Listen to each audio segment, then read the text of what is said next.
নরজন্ম যখন প্রথম হলো, প্রথমেই আমরা একেবারে বেদান্ত শুনতে বেদান্ত মঠে চলে এলাম, সেটা হয় না।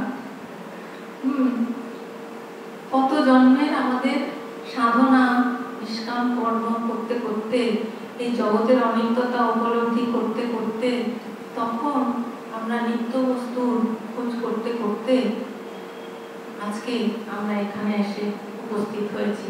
কারণ আমরা কম বেশি কিছু না কিছু একটু হলেও বুঝেছি যে জগৎ কত অনিত্য, কত ক্ষণস্থায়ী, কত দুঃখদায়ী। সুতরাং নিত্য বস্তুকে প্রাপ্ত হওয়া, সেটি হচ্ছে বুদ্ধিমানের কাজ। সেটি আমাদের পরমানন্দ প্রাপ্তি এবং আত্যন্তিক দুঃখ নিবৃত্তি করাতে পারে। সেজন্য আমরা এখানে এসেছি। তাহলে জন্তুনাম নরজন্ম দুর্লভ মতাপ, জন্তুদের মধ্যে, প্রাণীগণের মধ্যে মনুষ্য জন্ম হচ্ছে দুর্লভ। আর তারপরে পুংস্তম তত বিপ্রতা, পুংস্তম মানে পুরুষত্ব বা পুরুষ জন্ম। পুরুষদের শরীর মেয়েদের থেকে স্ট্রং, আর তাদের অনেক সুবিধা আছে, গাছের তলায় শুয়ে রাত কাটিয়ে দিতে পারে, শরীরের শক্তিও বেশি, অন্যান্য অনেক সুবিধা বেশি। সেই জন্য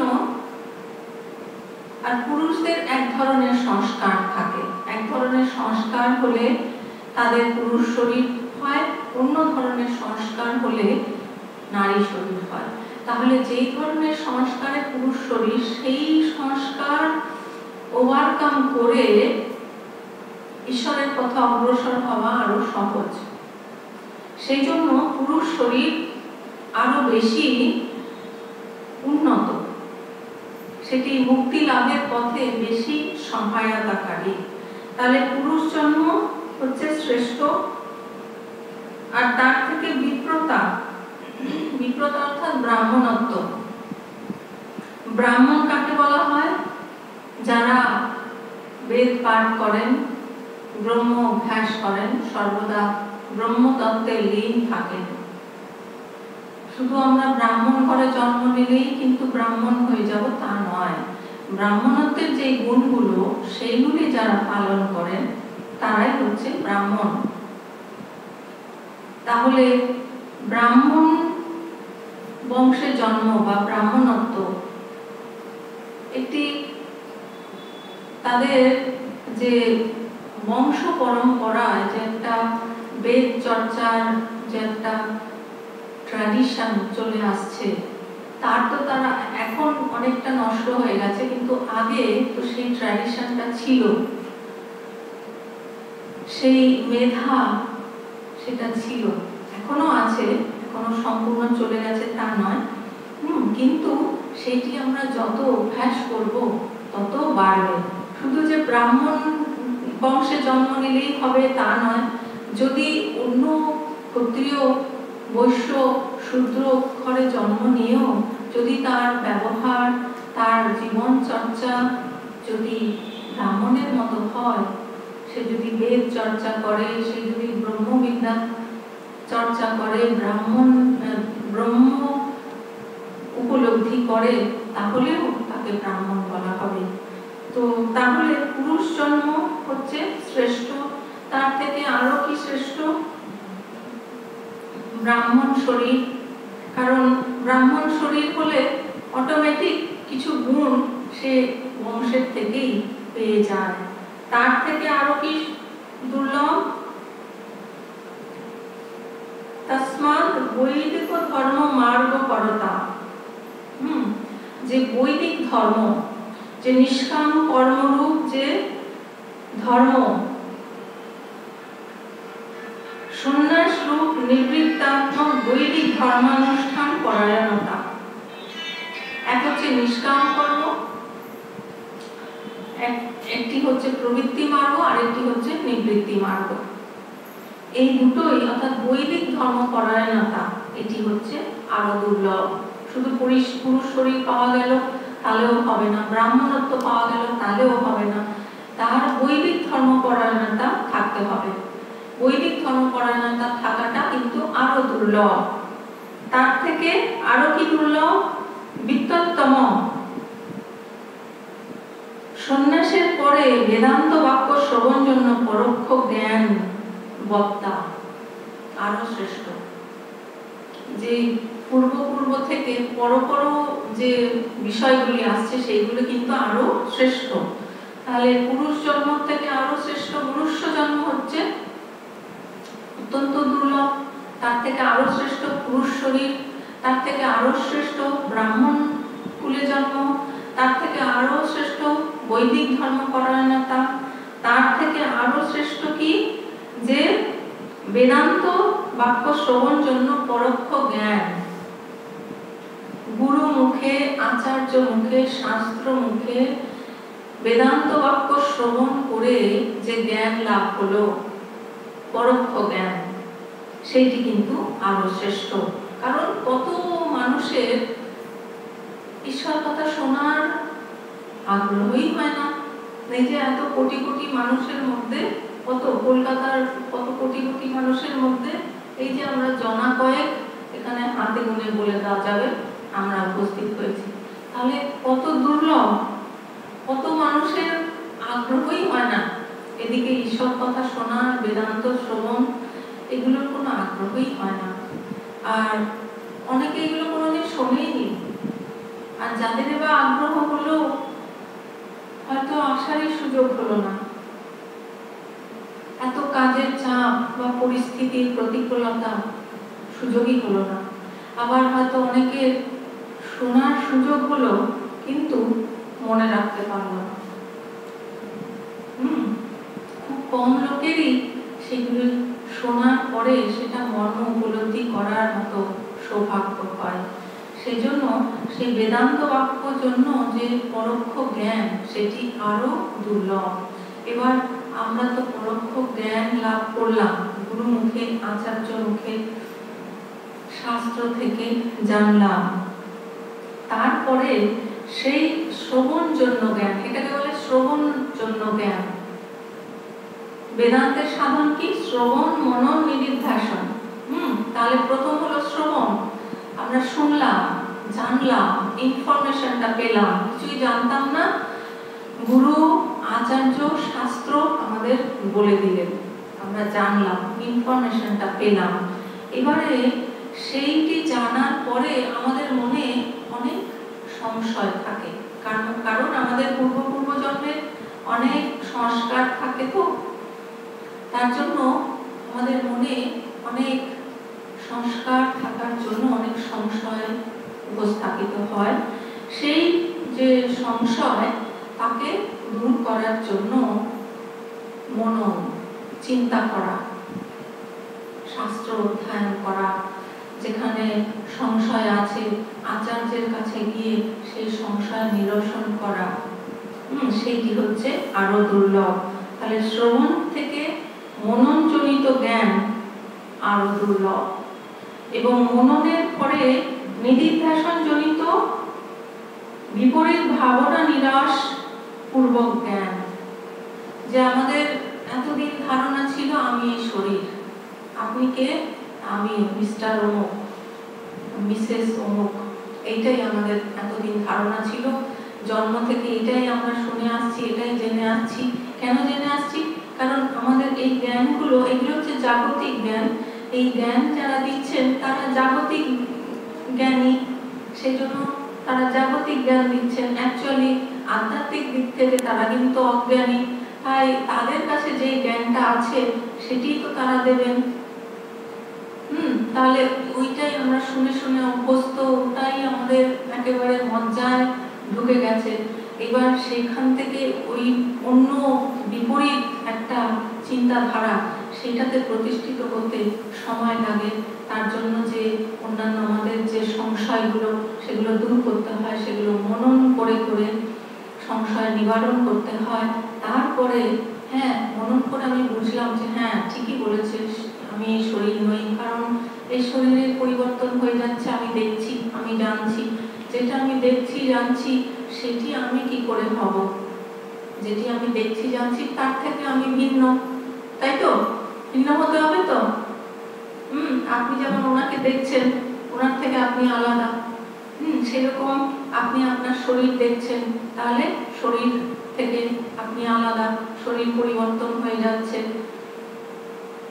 তাহলে এই যে পরিবর্তন, সেটি আপনি দেখছেন, জানছেন, অনুভব করছেন, তাহলে সেই শরীর থেকে আপনি আলাদা।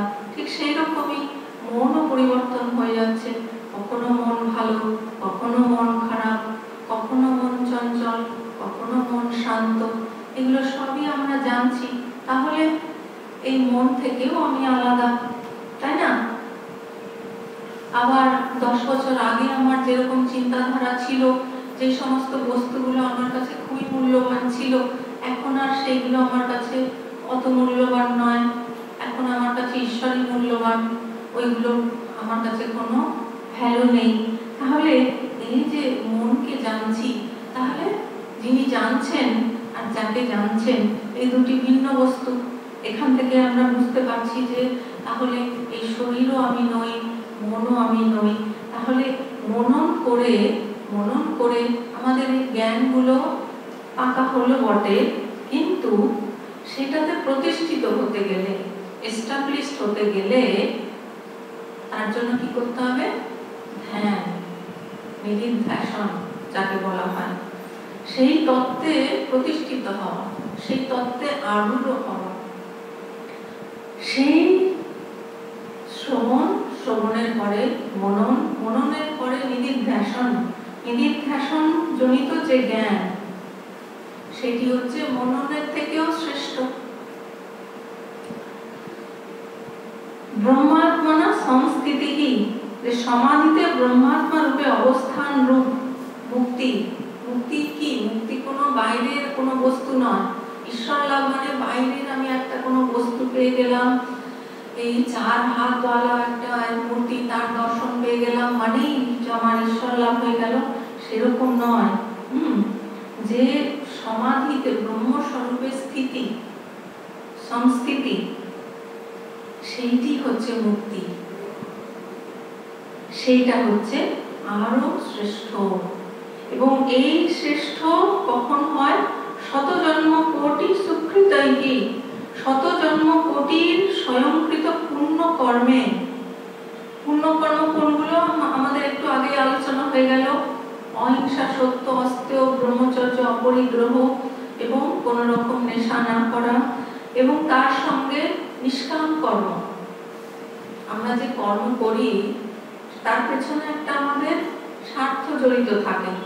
যখন নিঃস্বার্থভাবে আমরা কাজ করি, তখন কিন্তু সেইটিকে বলা হয় পুণ্য কর্ম, নিষ্কাম কর্ম। সেই নিষ্কাম কর্ম হচ্ছে পুণ্য কর্ম, কারণ সেইটি আমাদের যে অহংকার, আমাদের যে অপবিত্রতা, সেইটাকে নাশ করে দেয়। আমরা সেই পরম চৈতন্যের সঙ্গে একীভূত হতে সেইটি আমাদের সাহায্য করে, সেই দিকে অগ্রসর হতে আমাদের সাহায্য করে, আমাদের অশুদ্ধি দূর করতে সহায়তা করে, আমাদের অশুভ সংস্কার নাশ করতে এইগুলো হচ্ছে সহায়তাকারী। সেই জন্য নিষ্কাম কর্ম এবং সন্ন্যাস রূপ পুণ্য বিনা না লভ্যতে, পাওয়া যায় না। এই যে জিনিসগুলো বলা হলো, এইগুলো কিন্তু সেই বহু বহু জন্মের নিষ্কাম কর্ম, পুণ্য কর্ম এবং সন্ন্যাস রূপ, এবং তার থেকে আরো শেষের দিকে যে সন্ন্যাস রূপ পুণ্য কর্ম, এইগুলো ছাড়া কিন্তু পাওয়া যায় না। তাহলে পুণ্য কর্ম কোনগুলি? দান, এক হচ্ছে দান, যে যার যেটি বস্তু নেই, যেমন ক্ষুধার্ত, তাকে খাদ্য প্রদান করা, যার ধরুন অসুখ করেছে তাদের ঔষধ পদ্ধতি দিয়ে সাহায্য করা। প্রথমটা হলো অন্নদান, তারপর দ্বিতীয় হলো প্রাণ দান, ওষুধপত্র, চিকিৎসা, সেবা, এইগুলো প্রাণ দান। অন্নদান শ্রেষ্ঠ, তার থেকে আরো শ্রেষ্ঠ প্রাণ দান, তার থেকে আরো শ্রেষ্ঠ হলো বিদ্যাদান। যেমন স্কুল, কলেজ, ইউনিভার্সিটি, এখানে যে পড়ানো হয়, অর্থকরী বিদ্যার জন্যই, যেটি তার জীবন ধারণে সহায়ক হবে, সেইটি হচ্ছে বিদ্যাদান। সেটি আরো শ্রেষ্ঠ, এবং তার থেকে আরো শ্রেষ্ঠ হলো জ্ঞান দান। এই যে আমাদের এখানে এই যে জ্ঞান দানের ব্যবস্থা করা হয়েছে, এই জ্ঞান দান সবচেয়ে শ্রেষ্ঠ দান। কারণ এর দ্বারা আমরা এই সংসার যে জন্ম মৃত্যুর চক্র, এর থেকে আমরা চিরতরে বেরিয়ে যেতে পারি। আমাদের যে সমস্যা, সমস্ত সমস্যার সমাধান এইখানে আছে। স্বামী ভূতেশানন্দজি মহারাজ এক জায়গায় বলেছেন যে our awareness to that supreme truth is the ultimate solution of all our problems. তাহলে এই যে দান, 4 রকমের দান আছে, এই অপরাপর পরের গুলো আরো অধিক শ্রেষ্ঠ দান। তাহলে এই দান হচ্ছে পুণ্যকর্ম। আর কাকে দান করলে ভালো? আমরা ভিখারিকে, গরিবকে দান করতে পারি, কিন্তু যিনি শ্রেষ্ঠ পুরুষ, যেমন প্রকৃত সাধু মহাত্মা, যারা সদাচারী, ঈশ্বর, এদেরকে দান হচ্ছে শ্রেষ্ঠ দান। তাহলে দান হলো পুণ্যকর্ম। এর থেকে আরো শ্রেষ্ঠ পুণ্যকর্ম কি? যে পঞ্চশীলের কথা বলা হলো, যম নিয়মের কথা বলা হলো, অহিংসা, সত্য, অস্তেয়, ব্রহ্মচর্য, অপরিগ্রহ এবং নেশা না করা, এগুলো হচ্ছে আরো শ্রেষ্ঠ পুণ্যকর্ম। এর থেকে আরো শ্রেষ্ঠ পুণ্যকর্ম কি? নিধিধ্যাসন, ধ্যানের দ্বারা যে পুণ্যকর্ম, সেটি হচ্ছে আরো শ্রেষ্ঠ পুণ্যকর্ম। তাহলে পুণ্যকর্ম সম্বন্ধে আমাদের আইডিয়া ক্লিয়ার হলো যে এইভাবে আমাদের কিন্তু এগিয়ে যেতে হবে। কিন্তু কথা হচ্ছে যে এই জগতে পাপ আর পুণ্যকর্ম করলে কি হতে পারে? আমাদের স্বর্গলাভ হতে পারে, দেবগতি হতে পারে ম্যাক্সিমাম, কিন্তু মুক্তি লাভ হবে না। সুখ স্বাচ্ছন্দ্য এগুলো হবে, আমাদের যা কিছু দরকার সেগুলো আমরা সব পাবো। ভালো পরিবারে জন্ম হবে, ভালো পিতা মাতা পাওয়া যাবে, যদি সে গৃহস্থ জীবনে প্রবেশ করে, ভালো পরিবার, স্ত্রী, পুত্র ইত্যাদি ভালো পাবে, এগুলো হবে। যদি সে সন্ন্যাস জীবনে প্রবেশ করে, সেখানেও ভালো পরিবেশ, অনুকূল পরিবেশ, সাধনের পরিবেশ পাবে। কিন্তু মুক্তি লাভ করতে গেলে জ্ঞানের প্রয়োজন। জ্ঞান ছাড়া মুক্তি লাভ হবে না। সেই জ্ঞানের জন্যই এই বিবেক, আর সেই জ্ঞানের জন্যই আমাদের এই বিবেক চূড়ামণি অধ্যয়ন। কিন্তু জ্ঞানের পথে এগোতে গেলেও কিন্তু আমাদের কিছু অনুকূলতা দরকার, তাই না? আমাদের যদি ধরুন খেতে পাচ্ছি না, খাবার চিন্তা করতে হচ্ছে, যদি এরকম পরিস্থিতি হয়, তাহলে আমরা কি করে ঈশ্বরে মনটা রাখবো?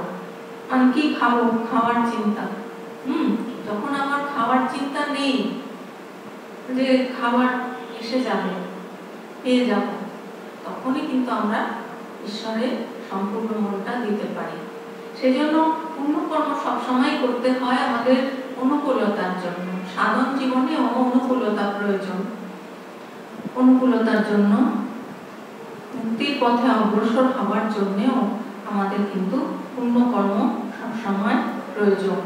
আর মানুষ ঠাকুর কি বলেছেন? মানুষ কাকে বলা হয়? যার মান আছে আর হুঁশ আছে। হুঁশ অর্থাৎ যে আমি যে এই শরীর নই, আমি যে আত্মা, এই হুঁশ থাকতে হবে। তার জন্য কি আমাদের প্রয়োজন? এই বেদান্তের অধিকারী হতে গেলে আমাদের 4টি কোয়ালিটির দরকার, শাস্ত্র বলছে। প্রথম হচ্ছে নিত্য অনিত্য বস্তু বিবেক। সেই নিত্য অনিত্য বস্তু বিবেকের জন্যই আমাদের এই বিবেক চূড়ামণি অধ্যায়। তারপরে ইহা মন্ত্র ফলভোগ বিরাগ। ইহা মানে এইখানে, এই জগতে, এই জগতে আমি কিছু চাই না, কারণ আমার তো অভিজ্ঞতা হয়েই গেছে, দেখা হয়েই গেছে এই জগতের সবই অনিত্য বস্তু। এখানে আমাদের ভোগ ঐশ্বর্য সেদিকে আর আমাদের আগ্রহ নেই, কারণ এগুলো সব অনিত্য বস্তু, এগুলো এই আছে এই নেই। আর অমূত্র অর্থাৎ এই জগতে এবং পরজগতে অর্থাৎ স্বর্গলোকে আমরা অনেক পুণ্য কর্ম করে স্বর্গে যেতে পারি, দেবলোকে গমন হতে পারে, সেইখানে যে সুখ ভোগ সেটাও আমরা চাই না। কেন চাই না? কারণ ওটাও অনিত্য। যতদিন আমাদের পুণ্যকর্ম থাকবে, পুণ্যকর্মের ব্যালেন্স থাকবে, ততদিনই আমরা স্বর্গে থাকতে পারব। যেই পুণ্যকর্মের ব্যালেন্স শেষ হয়ে যাবে, ক্ষীণে পুণ্যে মর্ত্যলোকং বিশন্তি, ভগবান শ্রীকৃষ্ণ গীতাতে বলেছেন। পুণ্য শেষ হয়ে গেলেই আবার মর্ত্যলোকে অবতরণ করে আবার মনুষ্য জন্ম, সেই পুনরপি মরণম পুনরপি জননম পুনরপি জননী জঠরে শয়নম ইহ সংসারে খলু দুস্তারে কৃপয়া পারে পাহি মুরারে। সেই আবার সেই পুনর্বসিত ভব হয়ে যাবে। সেই জন্য আমাদের ইহলোকে এবং পরলোকে আমাদের কোনো সুখভোগের দরকার নেই। বৈরাগ্য এগুলো আমরা চাই না, আমরা মুক্তি লাভ চাই, মুক্তি আমাদের একমাত্র উদ্দেশ্য। তাহলে ইহা মন্ত্র ফলভোগ বিরাগ। আর হচ্ছে স্বর্গ সৎসম্পত্তি, সমদম তিতিক্ষা উপরতি শ্রদ্ধা সমাধান। এই যে 6 প্রকার সম্পত্তি, এইগুলো খুব দরকার। আমাদের যে জাগতিক সম্পত্তি, ধন দৌলত, টাকা পয়সা, সোনা গয়না, বাড়ি ঘর, গাড়ি ইত্যাদি, এইগুলো কিন্তু এখানেই পড়ে থাকবে, এগুলো আমরা কিছু সঙ্গে নিয়ে যেতে পারবো না। কিন্তু এই যে সম্পত্তি, সমদমাদি স্বর্গ সম্পত্তি, এইগুলো কিন্তু আমাদের সংস্কার ক্ষয় করতে, আমাদের শুদ্ধ পবিত্র নির্মল হতে, সমস্ত সংস্কার মুক্ত হতে, এইগুলো আমাদের চিরবন্ধু, আমাদের মুক্তির বন্ধু, মুক্তি পথের বন্ধু। এই স্বর্গ সম্পত্তি আমাদের সাথী, এইগুলো প্রয়োজন। তাহলে সমদম তিতিক্ষা উপরতি শ্রদ্ধা সমাধান। সম অর্থাৎ অন্তরিন্দ্রিয়র সংযম, আর দম হচ্ছে যে বহির ইন্দ্রিয়, আমাদের যে পঞ্চ জ্ঞানেন্দ্রিয়, তার সংযম। আর তিতিক্ষা হচ্ছে কষ্ট সহ্য করা, শ্রেয় বস্তু লাভের জন্য কষ্ট সহ্য করা। উপরতি অর্থাৎ সমগ্র বস্তু থেকে সরিয়ে এনে মনকে সেই আত্মবস্তুতে বা ঈশ্বরের স্থির হওয়া, সেটা হচ্ছে উপরতি। আর শ্রদ্ধা যে ঈশ্বরের যে বিশ্বাস, আস্থা, আত্মবস্তুতে যে শ্রদ্ধা আস্থা, সেটি হচ্ছে শ্রদ্ধা। আর সমাধান, যখন আমরা সেই আত্মবস্তুতেই স্থিতি লাভ করি, সেই হচ্ছে সমাধান। তাহলে এই স্বর্গ সম্পত্তি থাকা দরকার, এবং তার সঙ্গে মুমুক্ষুত্ব অর্থাৎ মুক্তি লাভের ইচ্ছা, মোক্ষাকাঙ্ক্ষা, মুক্তি লাভের ইচ্ছা, যে আমার আর কোনো ইচ্ছা নেই, আর কিছু দরকার নেই, যথেষ্ট হয়ে গেছে, এনাফ, এখন আমি মুক্তি চাই। একমাত্র মুক্তি লাভই আমাদের জীবনের উদ্দেশ্য। যদি অন্যান্য কোয়ালিটিগুলো নাও থাকে, যদি কম থাকে, তাহলেও যদি মুক্তির ইচ্ছা থাকে, তাহলে কিন্তু অন্যান্য যে গুণগুলি সেগুলি এসে যায়, ধীরে ধীরে ওগুলো এসে যায়। তাহলে এই হচ্ছে যার এই সমস্ত গুলো রয়েছে, সেই হচ্ছে প্রকৃত মানুষ, সেই হচ্ছে ঠাকুরের কথায় মান পুষ, যার মান এবং পুষ আছে সেই হচ্ছে সেই মানুষ। তাহলে এই মন্ত্রের যে এই শ্লোকের যে অর্থ সেটি হচ্ছে প্রাণীগণের মনুষ্য জন্ম দুর্লভ, তাহা অপেক্ষা পুরুষ জন্ম, তাহা অপেক্ষা ব্রাহ্মণত্ব, তাহা অপেক্ষা বৈদিক প্রবৃত্তি ও নিবৃত্তি ধর্মপরতা। প্রবৃত্তি মার্গ এবং নিবৃত্তি মার্গ দুটি আছে। প্রবৃত্তি মার্গ হচ্ছে যে সংসারে থেকেও যারা ঈশ্বর লাভ করেন, ঈশ্বরের কথা অগ্রসর হন সেইটি। আর যারা নিবৃত্তি মার্গ, সন্ন্যাস অবলম্বন করে যারা বৈদিক ধর্ম পালন করেন সেটি হচ্ছে নিবৃত্তি মার্গ। আমাদের শাস্ত্রে চতুরাশ্রমের কথা বলেছে। প্রথম হচ্ছে ব্রহ্মচর্য আশ্রম, তারপরে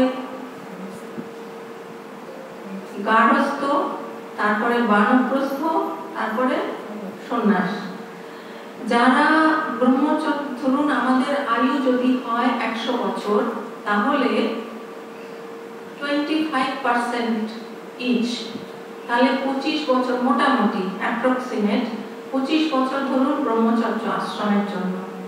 যারা ব্রহ্মচর্য আশ্রম থেকে সরাসরি সন্ন্যাস আশ্রমে প্রবেশ করতে চান তারা তাও করতে পারেন। তারা ব্রহ্মচর্য আশ্রম থেকে সরাসরি সন্ন্যাস আশ্রমে প্রবেশ করলেন। যারা সেটি পারবেন না, সকলে তো সমান নয়, যারা সেটি পারবে না তাদের জন্য শাস্ত্র আমাদের গার্হস্থ আশ্রমের কথা বলেছেন। সেটি হচ্ছে 25 থেকে 50 গার্হস্থ আশ্রম। যেই 50 হয়ে গেল তখনই কিন্তু আমাদের প্রস্তুতি নিতে হবে সন্ন্যাসের জন্য, কারণ আমাদের সকলকেই সন্ন্যাস নিতে হবে। কারণ সন্ন্যাস ছাড়া মুক্তি লাভ হবে না, জ্ঞান লাভ হবে না। তাই গার্হস্থ আশ্রমের থেকেই হট করে তো আর সন্ন্যাস হয় না, সন্ন্যাসের জন্য প্রস্তুতি দরকার। প্রস্তুতির জন্য তখন তাকে গার্হস্থ আশ্রম থেকে দূরে সরে গিয়ে একান্তে নির্জনে বানপ্রস্থ আশ্রমে অবস্থান করতে হবে। সেইখানে সন্ন্যাসের জন্য নিজেকে তৈরি হতে হবে। তাহলে 25 থেকে 50 গার্হস্থ আশ্রম, 50 থেকে 75 বানপ্রস্থ, এবং তারপরে তাকে সন্ন্যাস অবলম্বন করতে হবে। সকলকেই সন্ন্যাস অবলম্বন করতে হবে। 75 থেকে 100, যদি ধরুন 80 বছর আয়ু হয় তাহলে 20-20 অ্যাপ্রক্সিমেট, একটু 2-4 বছর এদিক ওদিক হতে পারে। তাহলে এই বৈদিক প্রবৃত্তি ও নিবৃত্তি ধর্মপরতা, তাহা অপেক্ষা বেদান্ত শ্রবণ জন্য পরোক্ষ জ্ঞান।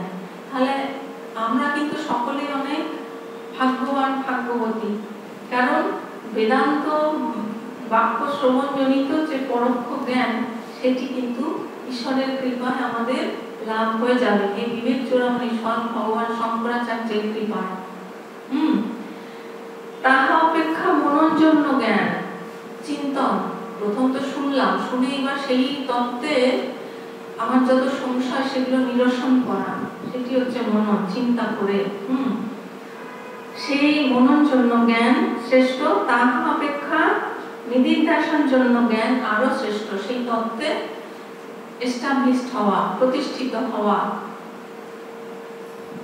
সমাধির দ্বারা, ধ্যানের দ্বারা, নিদিধ্যাসনের দ্বারা, সেটি হচ্ছে মননের থেকে নিদিধ্যাসন জনিত জ্ঞান আরো শ্রেষ্ঠ। তাহা অপেক্ষা সমাধিতে ব্রহ্মাত্মা রূপে অবস্থান রূপ মুক্তি শ্রেষ্ঠ। এবং যখন আমরা সেই ব্রহ্মাত্মা রূপে সমাধিতে অবস্থান করি, সেইটি হচ্ছে মুক্ত অবস্থা, সেইটি হচ্ছে আরো শ্রেষ্ঠ।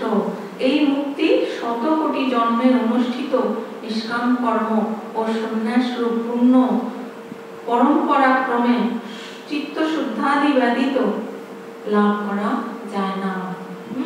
তাহলে কিভাবে আমাদের জীবনটা, যতটা জীবনের অংশ পার হয়ে গেছে সেটা তো গেছেই, এখন থেকে আমাদের নতুন জীবন। এখন থেকে আমরা জানলাম যে কোনটি হচ্ছে পাপ কর্ম, কোনটি পুণ্য কর্ম। কোনটি অধিকতর পূর্ণ কর্ম এবং কিভাবে আমাদের জীবনকে সেই দিকে পরিচালিত করতে হবে, হ্যাঁ, করতে করতে তারপরে আমাদের উদ্দেশ্য কি, মুক্তি লাভ করা। সেই মুক্তি লাভ কিভাবে হবে? সেই শ্রবণ মনন নিধিধ্যাস সঞ্চরিত যে জ্ঞান এবং সেই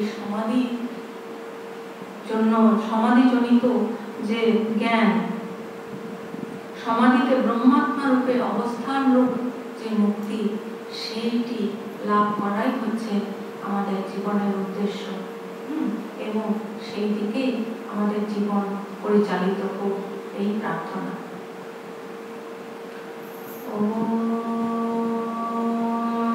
পূর্ণমদঃ পূর্ণমিদং পূর্ণাৎ পূর্ণমুদচ্যতে পূর্ণস্য পূর্ণমাদায় পূর্ণমেवावशिष्यते। ओम शांति शांति शांति। हरि ओम तत्सत्। श्री